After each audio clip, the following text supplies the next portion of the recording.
धर्मशाला में central university के निर्माण के लिए वर्तमान सुक्खू सरकार और पूर्व की जयराम की सरकार दोषी है। अधिकारियों ने भी इस मामले में लापरवाही बरती है और संवेदनशीलता नहीं दिखाई। ऐसे अधिकारियों पर भी एक्शन होना चाहिए। धर्मशाला में सेंट्रल यूनिवर्सिटी के लिए अभी तक 24 हेक्टेयर गैर वन भूमि ही हस्तांतरित हो पाई है, जबकि भवन निर्माण के लिए 65 हेक्टेयर और भूमि की जरूरत है, जिसे अभी तक दोनों सरकारें हस्तांतरित नहीं कर पाई हैं। यह आरोप कांगड़ा संसदीय क्षेत्र के सांसद किशन कपूर ने सोमवार को धर्मशाला में प्रेस वार्ता में लगाई। सेंट्रल यूनिवर्सिटी पर होती रही राजनीति और दुष्प्रचार। कपूर ने कहा कि सेंट्रल यूनिवर्सिटी पर लंबे समय से राजनीति होती आई है। कई लोगों ने दुष्प्रचार भी किया। कुछ सामाजिक संस्थाएं भी यह भ्रम फैलाती रही हैं कि अब धर्मशाला में सेंट्रल यूनिवर्सिटी नहीं बन पाएगी। कपूर ने कहा कि जब उन्होंने इसके बारे में संसद में सवाल पूछा तो जवाब दिया गया था कि 24 हेक्टेयर वन गैर भूमि को हस्तांतरित हो गई है, लेकिन 65 हेक्टेयर भूमि नहीं दी गई है और न ही 65 हेक्टेयर भूमि के बारे में प्रदेश सरकार कोई दस्तावेज केंद्र के समक्ष प्रस्तुत कर पाई है। 3 से 4 साल तक केंद्र सरकार को किसी प्रोजेक्ट की भूमि हेतु जवाब न देना दुर्भाग्यपूर्ण है। धर्मशाला में सेंट्रल यूनिवर्सिटी जल्द बननी चाहिए। कपूर ने बताया कि अब प्रदेश सरकार ने 20 मार्च को केंद्र सरकार को जवाब फाइल किया है। टूरिज्म हब का मास्टर प्लान बताएं सरकार। कपूर ने प्रदेश सरकार पर निशाना साधते हुए कहा कि सुक्खू सरकार ने जिला कांगड़ा को टूरिज्म हब बनाने की घोषणा तो की है, लेकिन इसके लिए सरकार ने कितना बजट प्रावधान किया है, इसके लिए सरकार का मास्टर प्लान क्या है, इसे अभी तक सार्वजनिक नहीं किया गया। किशन कपूर ने कहा कि जिला कांगड़ा सरकार बनाता है और इसी जिला के प्रति सरकारों का उदासीन रवैया रहा है। दलों को सत्ता से बाहर होने पर ही जिला कांगड़ा की याद आती है। धर्मशाला केंद्रीय विश्वविद्यालय पर आज तक बहुत राजनीति होती रही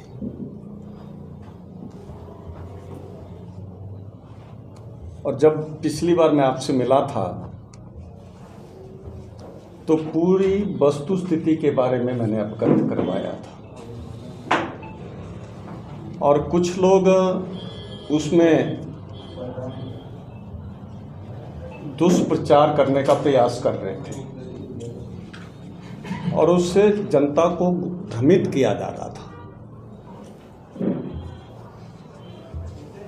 और उसमें एक आध दो सामाजिक संस्थाएं भी शामिल थी और उनके भी जो वक्तव्य हैं और उनके पर्सनल इंटरव्यू हैं, आपके माध्यम से मुझे भी उनके मन में जो बात थी वो सुनने का अवसर मिला। पर मैं जब पिछली बार आया था तो आप लोगों से मिला था तो मेरे प्रयास निरंतर शुरू से केंद्रीय विश्वविद्यालय के लिए लगातार मैं प्रयासरत रहा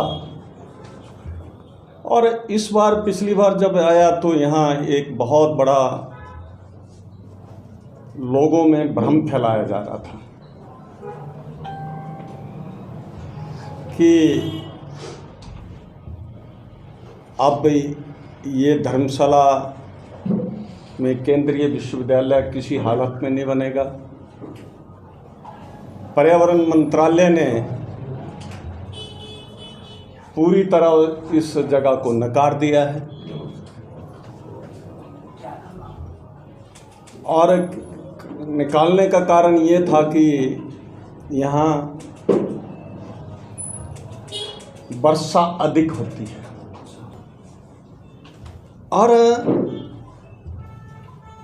जनता भी भ्रमित हो रही थी। पर मैं आप लोगों का धन्यवादी हूँ। जब मैंने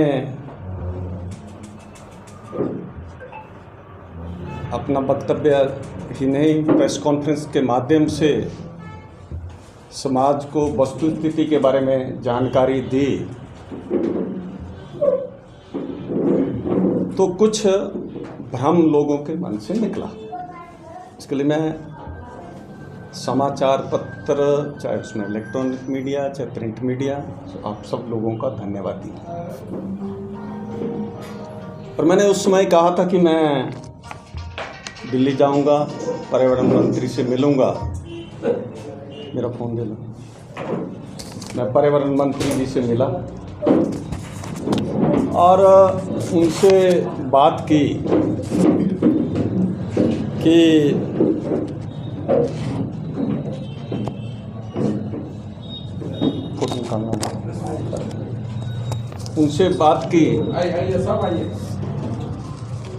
तो उन्होंने बताया कि ऐसी कोई बात नहीं है। अपने अधिकारियों से पूछा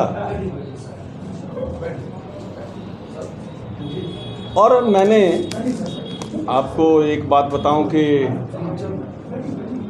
मैं वो भी बता सकता हूं कि मैंने पार्लियामेंट में कितने क्वेश्चन किए और कितने के रिप्लाई है। अभी जो ब्रेक हुआ था 13 मार्च के बाद जो सेशन फिर शुरू हुआ, तो उसके भी मेरे क्वेश्चन के रिप्लाई मैं आपको बता सकता हूं, क्योंकि मुझे वो आदत नहीं है कि इतना करो और इतना बढ़ा चला के, वो आदत नहीं है। मेरा क्वेश्चन था धर्मशाला में जो उसके बाद इसमें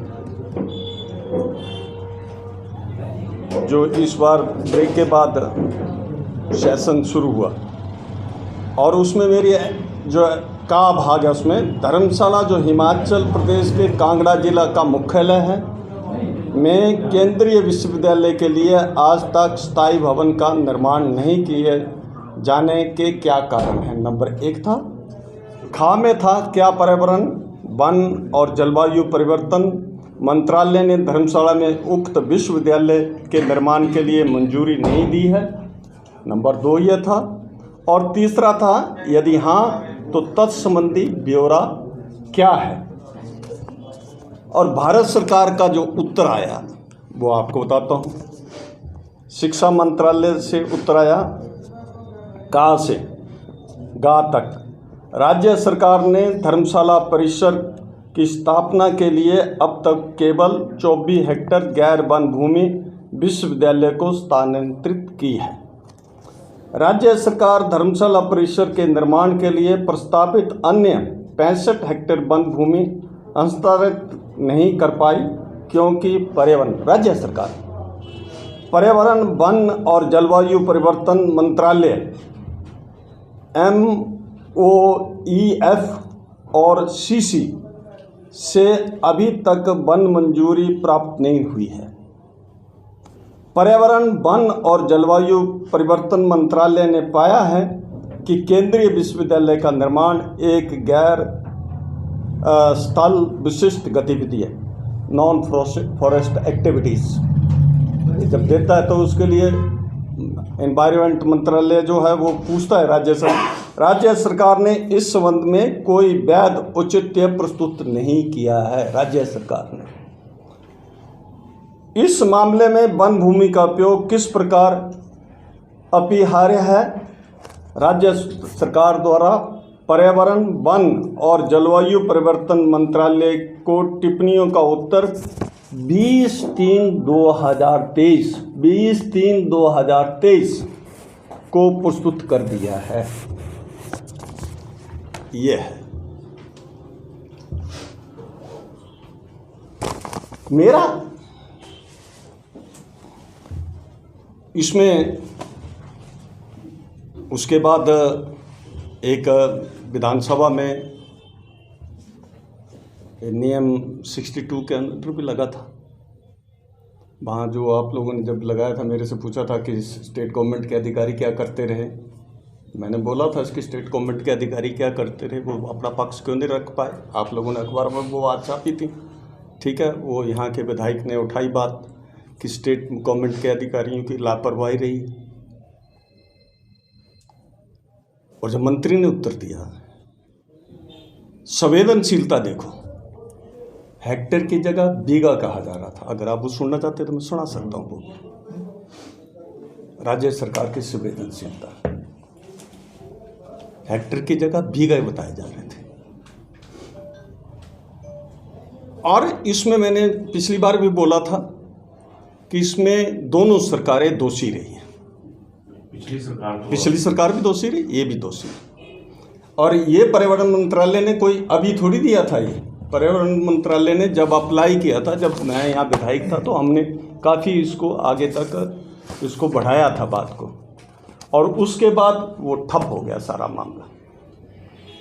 3-3, 4-4 साल तक अगर उत्तर न दिया जाए, ये दुर्भाग्यपूर्ण है।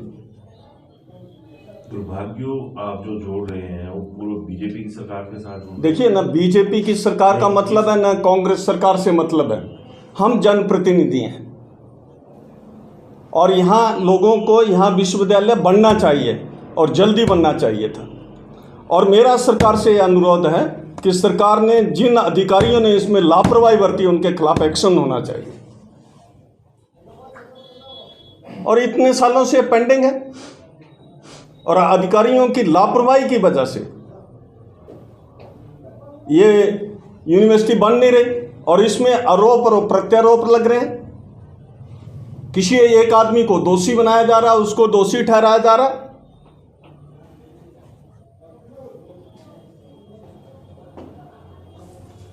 तो ये भारत सरकार का उत्तर मैंने आपको बता दिया। मैं जो बात करता हूँ तथ्य सहित करता हूँ और आज तक मेरा राजनीतिक जीवन में ये रहा है, बिना तथ्य के मैंने कोई बात नहीं की आज तक, हवाई बातें नहीं की। सरकारें दोनों दोषी रही हैं इसमें। Bureau report AMI news Himachal. प्रभ दयाल गजाधारी ज्वेलर्स, जो है पिछले 75 सालों से आप सभी का भरोसा, आपकी खुशियों के साथ। आशा पूर्णी मंदिर, पठानकोट से मनचंदा टावर, ढलोजी रोड। प्रभ दयाल गजाधारी ज्वेलर्स, जो है पिछले 75 सालों से आप सभी का भरोसा, आपकी खुशियों के साथ। आशा पूर्णी मंदिर, पठानकोट से मनचंदा टावर, डलहौजी रोड। प्रभ दयाल गजाधारी ज्वेलर्स, जो है पिछले 75 सालों से आप सभी का भरोसा, आपकी खुशियों के साथ। आशा पूर्णी मंदिर, पठानकोट से मनचंदा टावर, ढलोजी रोड। सुजीत सिंह है और मैंने ये पठानकोट में डिफेंस रोड पे शोरूम खोला है RPM के नाम से।